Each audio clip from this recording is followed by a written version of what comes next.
I need to clarify this because there's a little gap of information I've seen of a lot of alternative media about connecting who the Rothschilds are and what their agenda is. And I think I understand it a little bit better from reading Jewish history a lot from the Jewish perspective.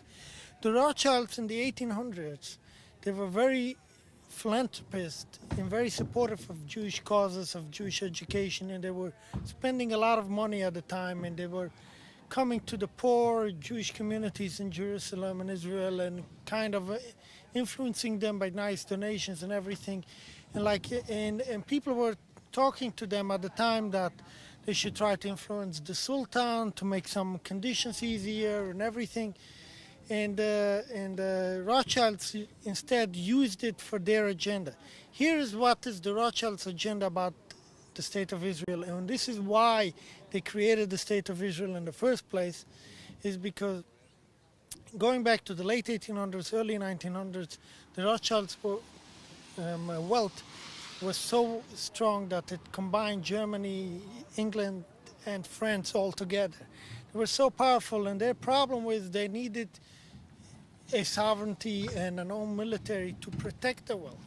So what they did is they came up with the idea of creating a Jewish state, so it would be a Jewish cause, and with the public figure of people having sympathy of a Jewish cause and people feeling for a Jewish cause, they have unlimited supply for personnel joining military, and this is how the Zionist idea came to empower through the Rothschilds influencing, because their goal was to protect their own wealth, and that's why you'll see Israel is involved in many conflicts of other countries who are not paying back their debt, is because that's the main purpose, is as a military power to protect that particular interest of the Rothschilds entity.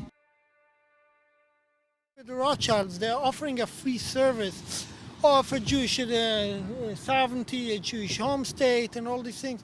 And this is how they attract people in order to become supportive of their causes and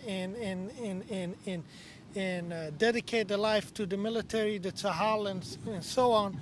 So in the ultimate purpose of it is to protect the sovereign, the wealth of the Rothschilds. The Knesset, which is the Congress, the parliamentary building in Israel, was bought by the Rothschilds, paid for it, and it's owned by them. It's like, so you get the same idea. If anyone does the research, it's never been denied that the Rothschilds were the one who received the State of Israel from the British royalty to build their own sovereign nation. And if you do your own research and do just the puzzle of it, you'll understand it. Because and the important part is maybe worth mentioning why the Rothschilds were so desperate for a sovereign nation. Because imagine if they were richer than Britain and France and Germany combined while living in Britain and Germany.